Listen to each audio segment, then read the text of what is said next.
بسم اللہ الرحمن الرحیم۔ سورہ فاتحہ موجودہ ترتیب کے اعتبار سے قرآن مجید کا پہلا سورہ ہے، جبکہ ترتیب نزول کے لحاظ سے 5واں سورہ ہے۔ یہ وہ واحد سورہ ہے جسے خداوند متعال نے اپنے نبی حضرت محمد مصطفیٰ صلی اللہ علیہ وآلہ وسلم پر 2 مرتبہ نازل کیا۔ پہلے مکہ مکرمہ میں نازل ہوا، اس وجہ سے اس کا شمار مکی سوروں میں ہوتا ہے، اور دوسری مرتبہ مدینہ منورہ میں نازل ہوا۔ عربی میں فاتحہ ابتدائیہ اور دیپاچہ کو کہا جاتا ہے۔ اس سورے کی اہمیت اس سے بھی بڑھ جاتی ہے کہ جب تک انسان نماز میں اس سورے کی تلاوت نہ کرے اس کی نماز صحیح نہیں ہے۔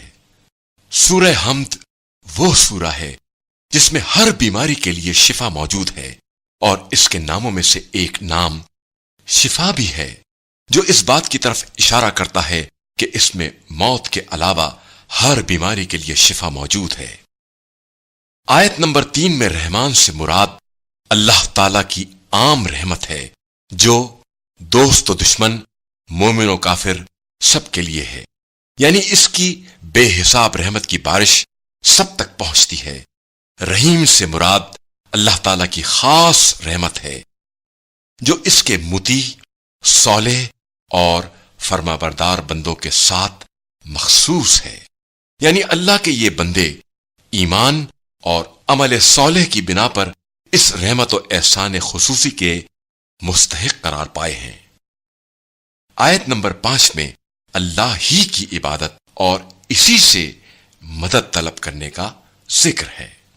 اس کے ذریعے عبادت و بندگی کی طرف جس خوبصورت انداز میں اشارہ کیا گیا ہے، حقیقت میں ان اشاروں کے ذریعے توحید کی تمام اقسام کو بیان کیا گیا ہے۔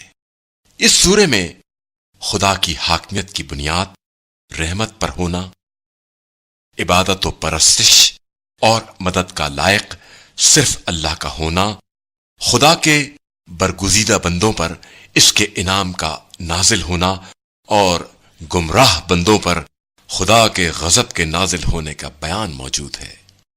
حضرت امام محمد باقر علیہ السلام فرماتے ہیں کہ جس مریض کو سورہ حمد پڑھنے کے بعد افاقہ نہ ملے، اسے کوئی چیز بھی افاقہ نہیں دے سکتی۔